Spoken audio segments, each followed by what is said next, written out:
Good morning. Welcome to the Porch broadcast. Well, I was kind of thinking about some things, and one of the things I was thinking about is how the world we live in is changing, and it's changing seemingly fast. And I'd like to say it's getting better, but I don't believe that it is. Now, I do see some things that are changing and getting better, but overall, I would say it's probably not getting better. And maybe we'll touch on why I say that a little bit before this video is over. But let's just kind of head down a path and hopefully be able to try to explain part of this. Now, yesterday I was out training a security team for a church, and I've been doing this for a few years now and trained several security teams for churches. So it's been kind of interesting. But if you would have told me 20 years ago that we would have to have security teams in churches and be training them, I don't think I would have believed that. So there has been a significant change in the last 20 years. And the change has not been instant, but gradual. And even though it's gradual, I would point out that in 20 years, the change has been significant in that short of time, at least by my estimation. So I was training this security team, and this is kind of fun. I like training security teams, and it's not so much the shooting. I rarely ever shoot when I'm out there anymore, and I like to shoot. But to me, it's more of meeting the people and dealing with the different personalities. And as the lead trainer, I deal with those personalities uh, several times during a training course. Now, we do these training courses, we do them on a Saturday, and we do four of them when we do them the third Saturday of every month. And what happens is they go through four courses of training, and then they get a diploma when it's said and done, or a certificate that says they went through our training. And without fail, as we always have people that are far better than they were at the end of the training than the beginning of the training. Now, this particular group, I moved them from basic training the second week to a more advanced training, just simply because these guys were already pretty good. They were already good shots. Not a one of them is a bad shot. Now, I've had throughout training years, I've had several people that were bad shots. And then you have to get them past that. But every one of these guys could hit a target good.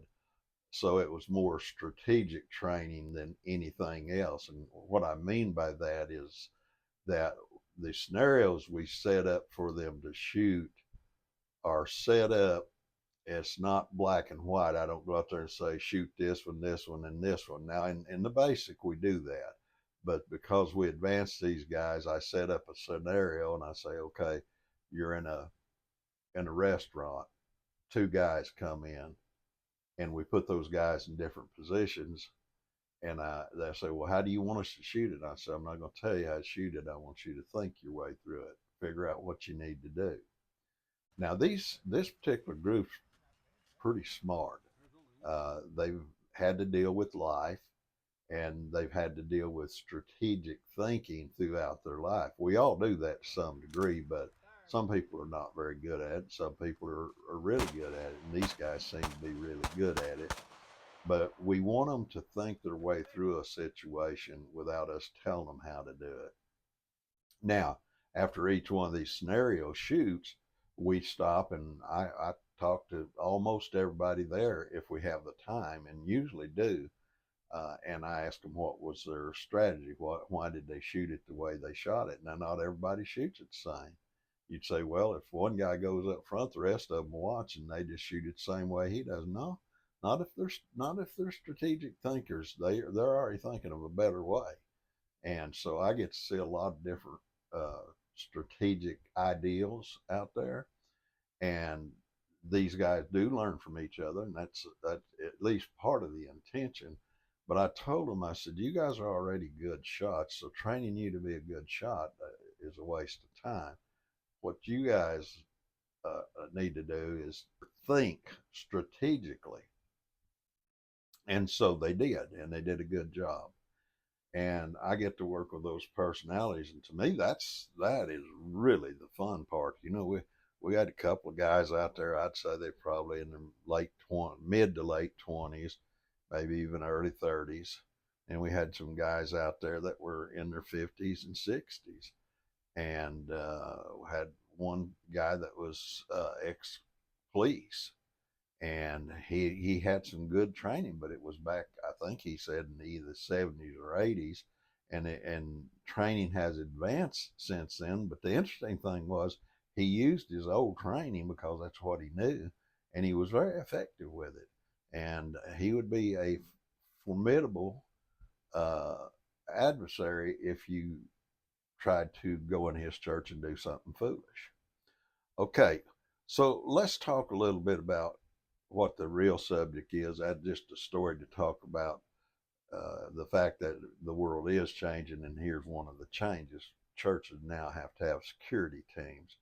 So let's talk about the world a little bit.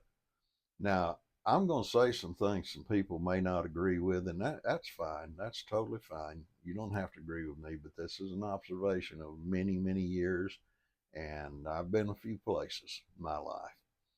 So I observed that for probably, well, ever since they started putting film on TV, however long that's been, 70, 100 years, I don't know.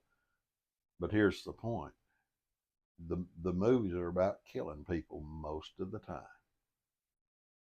And it's just, one guy goes in and he kills, well, in these movies today, he may go in and kill 10 people just as the opener of the movie. And then you see that all through the movie.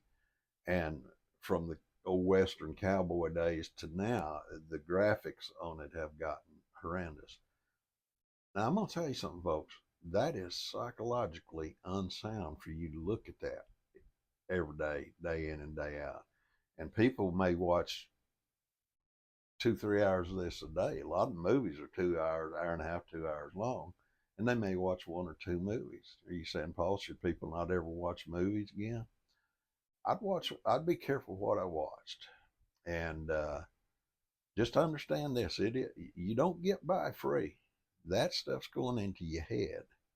Now, we got a young generation that has been watching that all of their lives.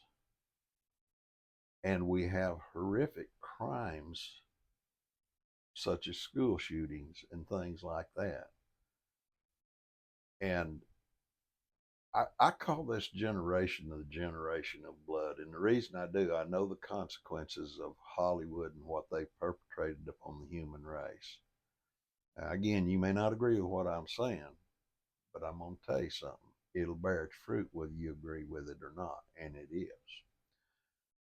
You may say, well, what are you saying, Paul? I'm just telling you the world is changing, and it's not getting any better. And the only way it gets better is when we make better choices.